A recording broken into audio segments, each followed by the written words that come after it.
Gregory Marzhew, he came from the Gold Coast to Newcastle to play on the wing for the red and blue, and we'll keep on singing Viva Marzhew. Did I just write the song of the summer? Probably not, but anyways, anyone, hello and welcome to NRL Tips and Predictions Round 8. It is, of course, very important round this week. It is Anzac Round. It's a lot of games going to be playing on midweek, which is going to be very nice. Obviously, the traditional Anzac clashes, but a bunch of other games to get into as well. Some very interesting clashes to say at the very least, but without further ado, let's get into it. First off, we've got is the Thursday game on the 20th of April, no less. Insert some musical youth song. I don't know. Just pick one of them. Probably the most popular one. It fits. It's the South Sydney Rabbitohs up against the Penrith Panthers. Pretty big game this is. Obviously, in the last round, South Sydney were able to claim a win on the Thursday fixture last week against the Dolphins, who are still going through some of their injury struggles at the moment. But South are starting to come into their own at the moment.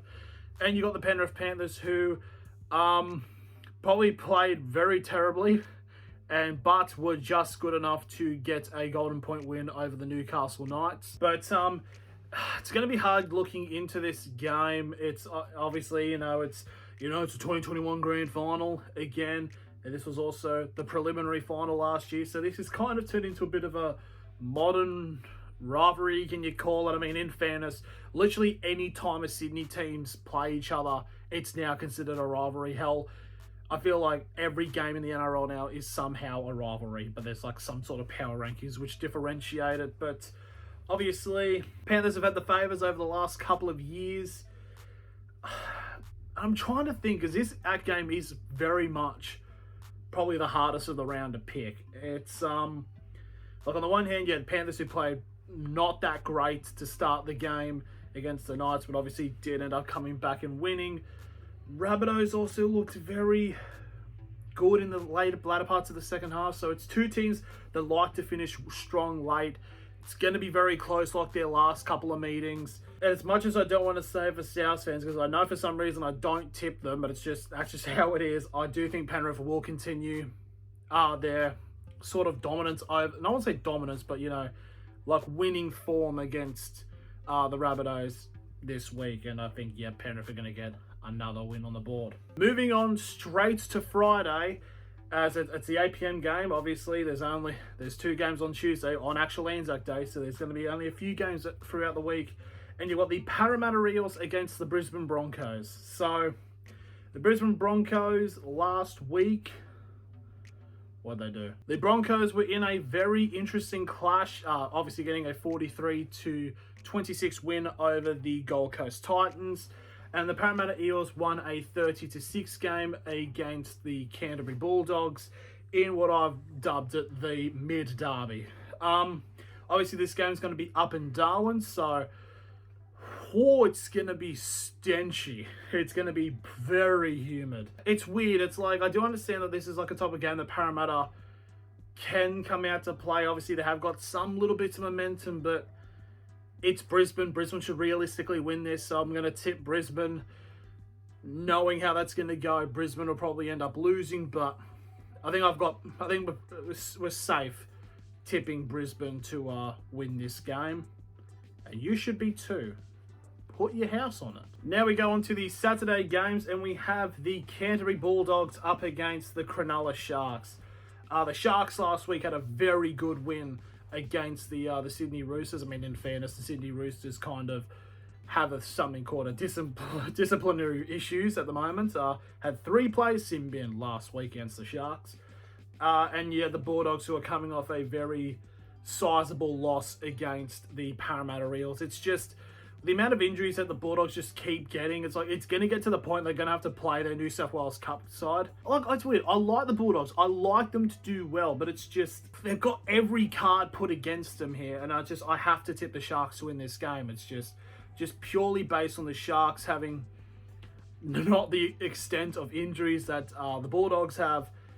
And I think the Sharks should be fine. It should just be, sort of I don't think it's going to be an absolute blowout, but Sharks should comfortably win. Now we go on to the main game on Saturday, and it is the North Queensland Cowboys up against your Newcastle Knights. It's this game is going to be interesting. I mean, looking at the sports bet tab, it's $1.71 to the Cowboys, $2.14 for the Knights, and I find that to be stupid because the Cowboys, not to be disrespectful to them, but have been not great, to say the very least. The Cowboys is just, I don't understand it. It's because, like, they haven't lost any players.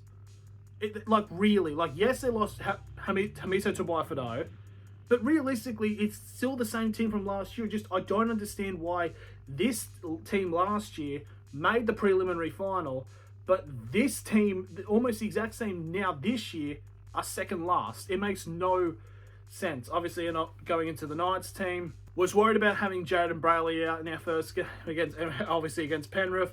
We took the fight to Penrith and ended up losing in Golden Point, which I would take. Honestly, I mean, like, it's weird. It's like, I've never seen so many Knights fans so optimistic after a loss like that. But, you know, it's like, I think we're playing good football at the moment. As long as we can keep trying to, obviously, Crossland's been going well. Hopefully he can continue to try to fill the void that Jaden Brayley has. And I think the Knights should win this game. But I do think the Knights should win this game. Yes, it is up in North Queensland, but I think we should be right. Also, Ponga should be coming back as well for this game. Who knows how he'll go. Probably come on the bench, probably like a 14 or role, something like that. But yeah, should be positive signs for the Knights, and hopefully they get the win. If not, then I don't know. This season has been weird enough for that to happen. Now we go into the first game on Sunday, 2 p.m. It is the Dolphins.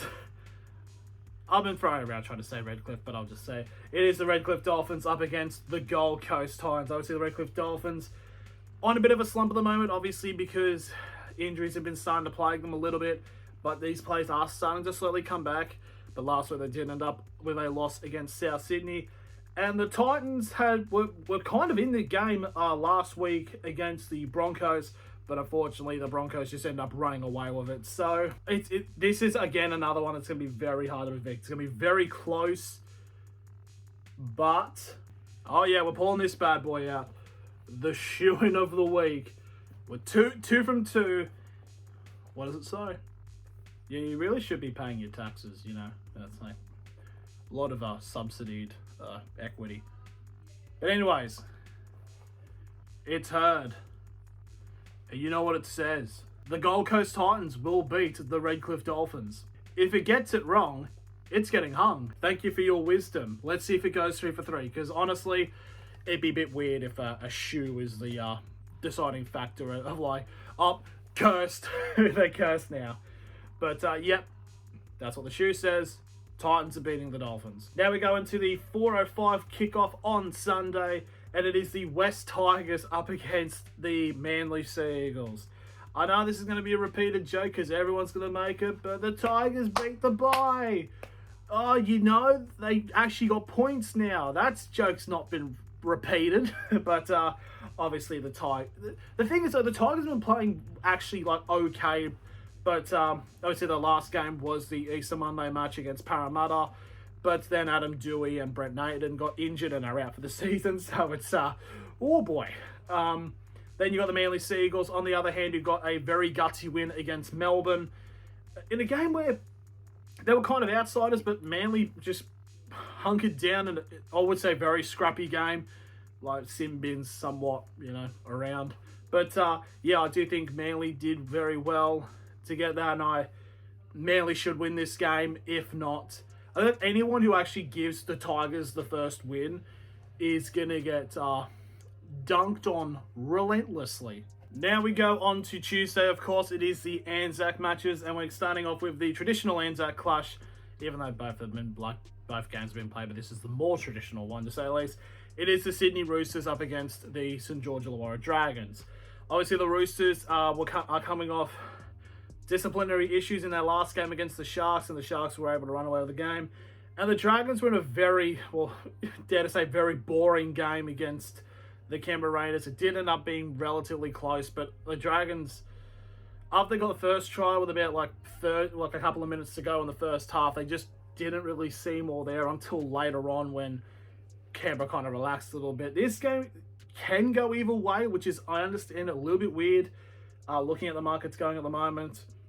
I'm going to try to go on the safe side here and say that the Sydney Roosters will win this game, but definitely would not be shocked if St George are able to pull the result. Now we go on to the final game of the round, obviously the 7 o'clock kickoff on Anzac Day. It is the Melbourne Storm up against the New Zealand Warriors. So the Storm are coming off a scrappy loss to the Manly Seagulls, and the New Zealand Warriors are coming off a fairly scrappy, I wouldn't say scrappy, but a very hard-fought win over the North Queensland Cowboys in New Zealand.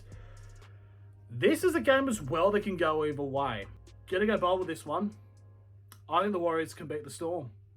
I think just this Warriors team as a whole has been going very well. They can continue on with this current good form, and I think they could really come out of the gates firing and actually very much shock the Melbourne Storm here. So that's going to be the final tip of the round, and that is it. Thank you all very much for watching these predictions. There's going to be a video out tomorrow. Bit of a, actual regular somewhat video where it's a discussion point, which should be good to see. You'll find out what the discussion point is when the video gets uploaded. But yeah, that's going to be it. Thank you all very much for watching, and I'll see you all later.